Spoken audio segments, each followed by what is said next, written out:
Whilst the evolution of technology has enabled the blind to learn so much more of the world around them, There, she found some information, I guess. they've never experienced the emotion and privilege of actually seeing or touching the visual arts. Yeah, Wikipedia, Venus de Milo.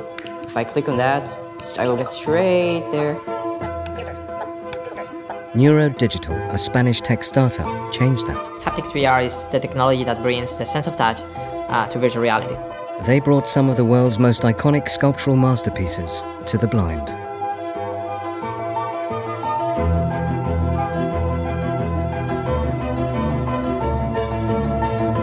Once you put your hand over a surface, this vibration tells your brain, stop here. Your brain learns that there is a shape. Laser scans of the original sculptures were used to create 3D models, and a haptic map was added to create a real tactile experience. This is the nose, mouth. Yeah. Maybe. Perfect. This is a chin. This is a chin? No, that's amazing. So the face really feels softer. My left hand is on the chest and the second is on the back. Good Venus. After months of development, the National Gallery in Prague presented the touching masterpieces experience to the blind and to the world. I recognized the dress of Venus of Milo. Like, this is the dress, and I said, yes, all right. It was the greatest. Umělecká díla nevidomým. To je cíl projektu Touching Masterpieces. Unikátní výstava Touching Masterpieces. Touching Masterpieces. Pomocí virtuální... News of Neurodigital's message of digital accessibility continues to spread across mainstream and viral media. And Touching Masterpieces has made an impact, starting a debate amongst the public and tech industry leaders about how much more virtual reality and technology can offer humanity.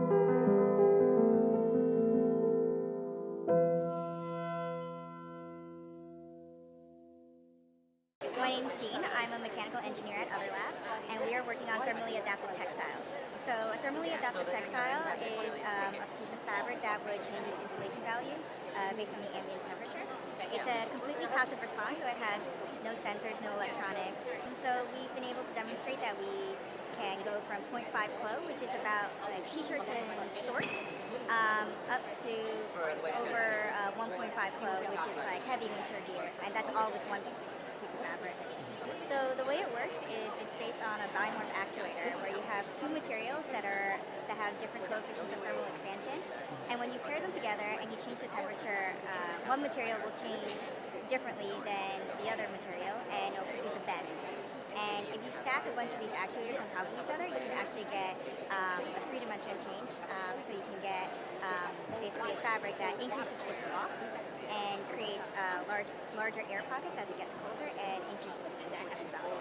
So over the next year, we will continue development, and we will be doing testing on characteristics such as how well it handles washing, drying, how does it feel against the skin. We'll also be working on scaling up the manufacturing so that we can go from having a small sample swatch to an actual garment. Meet Air Selfie 2, the first HD pocket-sized flying camera.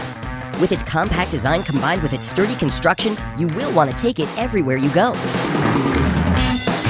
Enhance your phone's capability with this picture-perfect photo and video accessory. Taking selfies is now easier and a lot more fun.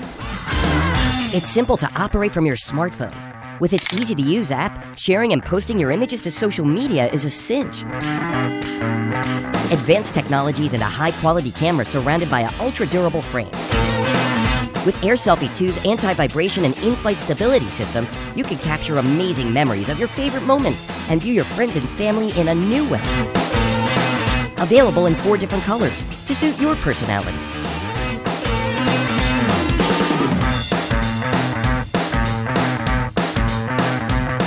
Air Selfie 2.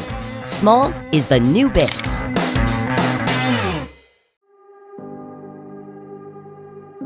Seeing might be believing, but watching this art sculpture in motion will captivate you and have you thinking, what am I really looking at?